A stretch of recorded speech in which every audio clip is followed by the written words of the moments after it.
It's really time to hold the city council, who has not signed on to any of my common sense legislation, so something as draconian as this could never happen again. They believe in all this.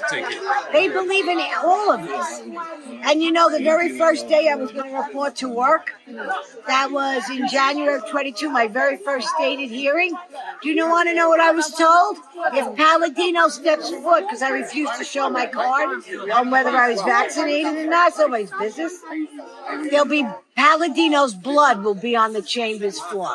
That was my first time in. I said, don't threaten me. I don't take well to threats. So this is life with the men and women inside. We had 7 out here. You got to interview the others that were not out here.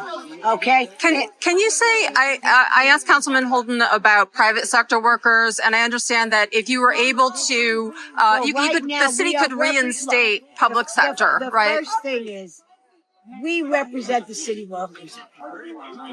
We represent the city workers.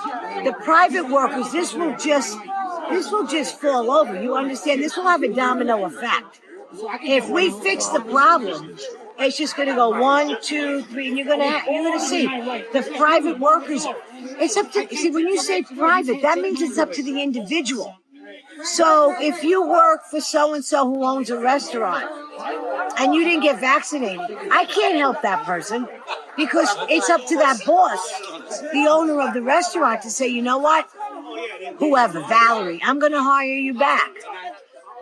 You know, when you say private, that's completely different. That's private sector. It's like when you build a house. Nobody can tell me what I can build and what I can't build. So to me, I own the house, right?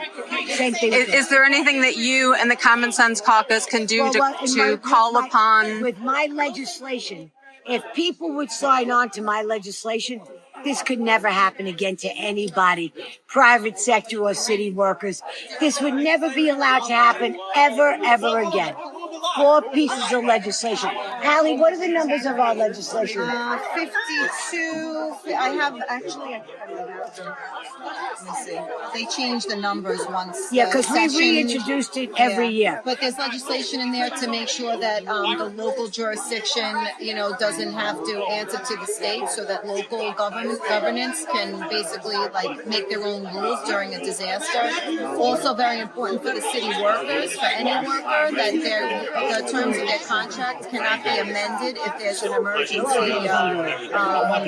disaster that happens, and then it's declared a disaster by the governor or the mayor. So that's a resolution, so that workers' terms cannot be altered during those times. And that's what we saw happen with a lot of the workers. I was a teacher, that happened to me. Worked for 22 years, never had anything like this happen. All of a sudden, there was emergency orders, and my contract was basically ripped up and thrown in the toilet. We also have some mask legislation with the kids, that they should never be masked again without, serious criteria to support it. But now we know that legislation is pretty much null and void, because we know the mask didn't really do anything, and it just harmed the kids even more. So that legislation, we have some for the kids, we have some for the workers, and we also have legislation that we requested because there's an issue with some of the city workers who lost their jobs. They're seeing that when they go out to get a job, that there's these problem codes popping up on their files.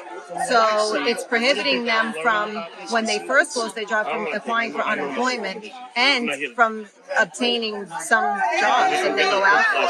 So the problem codes are basically a disciplinary code that was placed on their file when they didn't take the vaccine.